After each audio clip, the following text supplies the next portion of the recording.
이번엔 스페셜 IB 리포트의 시간입니다. 서영 캐스터와 특별한 시간 마련해 봤는데요. 자, 미국 민주당 전당대회가 이제 하루 앞으로 다가왔죠. 전 세계가 주목하고 있는 큰 이벤트인데 지금 어떤 전망들이 나오고 있는지 오늘 같이 한번 얘기 나눠볼까요? 네, 맞습니다. 민주당 전당대회가 현지 시간으로 8월 19일, 그러니까 우리 시간으로는 오늘 밤부터 나흘간 열릴 예정인데요. 예. 사실 미국 대선은 끝날 때까지 끝난 게 아니다 보니까 그렇죠. 아무래도 누가 당선될지 예측하는 건 많이 어려운 것 같습니다. 맞습니다. 뭐 용어들만 하더라도 트럼프 트레이드, 해리스 트레이드 뭐 다양한 용어들이 나오고 있죠. 그만큼 이 투자자들의 고민도 깊어지지 않을까 싶은데요. 포트폴리오를 짤 때 과연 어디 쪽으로 베팅을 해야 될지 참 어려울 것 같습니다. 자, 그런 만큼 오늘 특별한 시간 준비해 봤다고 했는데 자, 뒤에 보시면은 총 3가지 키워드가 준비되어 있습니다. 자, 누가 당선돼도 이 수혜를 볼 섹터 3가지가 있는 것 같은데 첫 번째 섹터부터 먼저 소개해 주시죠. 네, 맞습니다. 오늘은 누가 당선돼도 수혜를 볼 섹터 탑3를 준비해봤는데요. 누가 당선돼도 수혜도 첫 번째로는 바이오주입니다. 예. 트럼프는 바이오시밀러를 촉진하는 계획을 언급했고 트럼프와 해리스 모두 필수 의약품 자국 생산 기조를 보이고 있습니다.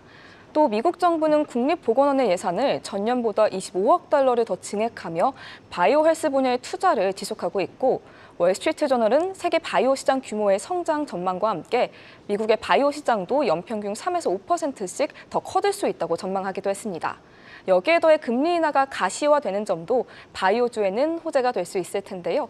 그럼 종목별로 살펴보기 전에 혹시 지금 가장 인기 있는 의약품 혹시 뭔지 알고 계시나요? 인기 있는 의약품이요? 미국 기준인가요? 네, 맞습니다. 글쎄요. 아무래도 뭐 최근 비만약에 대한 관심이 상당히 많았던 것 같은데 비만약 맞습니까? 네, 맞습니다. 이렇게 비만 치료제에 대한 인기가 상당한 만큼 예. 장밋빛 전망이 이어지고 있습니다. 2030년 글로벌 판매 상위 10개 의약품 중 1위와 2위를 포함한 5개가 비만 치료제라고 하는데요. 예. 네, 제프리스가 일라이릴리에 대해 비중 확대 의견을 제시했고요. 매력적인 성장 프로필을 보유하고 있다는 평가와 함께 비만 치료제의 활약이 역사상 최대라고 분석했습니다. 비만뿐 아니라 치매와 수면장애, 간염 등으로 치료 범위를 넓히고 있는 점도 짚었는데요. 모간 스탠리는 비만 치료제 시장이 2030년까지 2천억 달러대로 성장할 수 있다는 관측도 보였습니다. 초기 알츠하이머 치료제인 키슐라의 긍정적인 전망도 짚었는데요. 지난달 FDA 승인을 받았죠. 미국 알츠하이머 협회는 현재 600만 명 이상의 미국인이 알츠하이머로 인한 치매를 앓고 있으며 2050년에는 미국 알츠하이머 환자가 1,300만 명에 이를 걸로 전망하기도 했습니다. 네, 바이오 섹터 상당히 중요해지지 않을까 싶은데요. 최근 들어서 코로나가 다시 유행하기도 하고 있죠. 자, 면역력이 중요한 시기이기도 한데 이 바이오 섹터 갈수록 중요해지지 않겠습니까? 네, 맞습니다. 이렇게 면역력이 중요한 시점에 CT와 BMO 캐피털이 화이자에 대해 비중 확대 의견을 제시했는데요. 예. 긍정적인 임상 시험 결과를 이유로 들었습니다.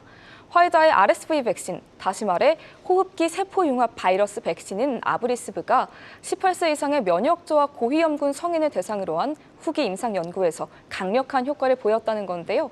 또 지난 7월 CNBC에 따르면 화이자의 폐암 치료 약물이 유망한 장기 임상 시험 결과를 보여줬습니다.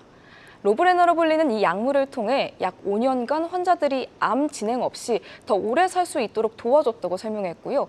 화이자는 해당 데이터들을 규제기관에 제출할 계획이라고 전하기도 했습니다. 네, 누가 당선되더라도 수혜를 보일 섹터 첫 번째로 헬스케어 확인해 봤고요. 두 번째 섹터는 어느 쪽이죠? 네, 바로 에너지입니다. 에너지요? 예, 어떤 입장을 갖고 있는지 사실 트럼프와 해리스의 입장이 상당히 다르지 않습니까? 네, 맞습니다. 말씀해 주신 것처럼 트럼프와 해리스가 굉장히 극명하게 갈리는 정책 중 하나가 바로 에너지죠. 예. 트럼프는 화석 연료를 포함한 모든 에너지 자원을 활용해 에너지 공급 자립화를 이루겠다는 입장이고 해리스는 바이든 정부의 인플레이션 감축법을 이어가며 친환경 에너지와 전기차 보조금 지급을 유지하겠다는 입장인데요. 따라서 배터리와 태양광 업계는 대선 결과에 따라 사업 환경이 엇갈릴 거라는 전망이 있죠. 하지만 원자력은 대선 결과에 상관없이 청신호가 켜질 거라는 긍정적인 전망이 예측되고 있습니다. 지난 7월 미 상원에서 원자력 발전 관련 허가 절차를 단축하는 등 원전 확대에 힘을 싣는 초당적 법률이 제정되기도 했고요. 또 소형 원자로 수요가 확대되고 있고 노후 전력 인프라 교체 수요로 전력업계 수주가 이어지고 있기 때문인데요.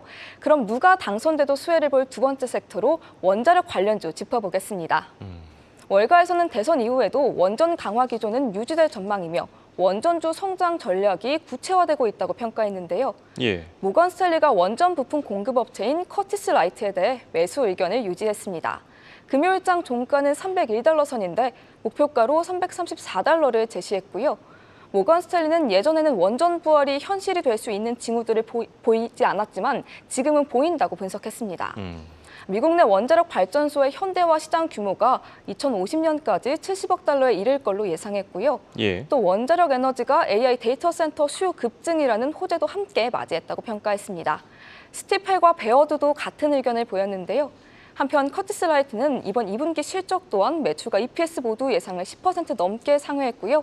원자력 시장 호조를 바탕으로 가이던스도 상향했습니다. 네, 이렇게 두 후보가 극명한 입장을 갖고 있지만 에너지 섹터 계속해서 유의 깊게 체크해 볼 필요가 있겠고요. 자, 마지막 키워드가 남아 있는데요. 글쎄요. 네, 바로 등장했네요. 제가 맞춰보려고 했는데 사실 제 대답도 암호화폐가 맞긴 했습니다. 네. 자, 마지막 섹터 한번 체크해 볼까요?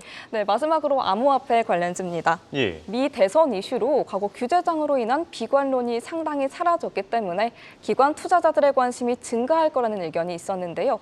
남은 비트코인이 모두 메이드 인 USA가 되길 바란다는 트럼프의 발언도 있었죠. 최근 지지율 역전을 당한 트럼프 전 대통령이 암호화폐 투자를 더 공략할 거라는 뉴욕타임스 보도도 있었습니다.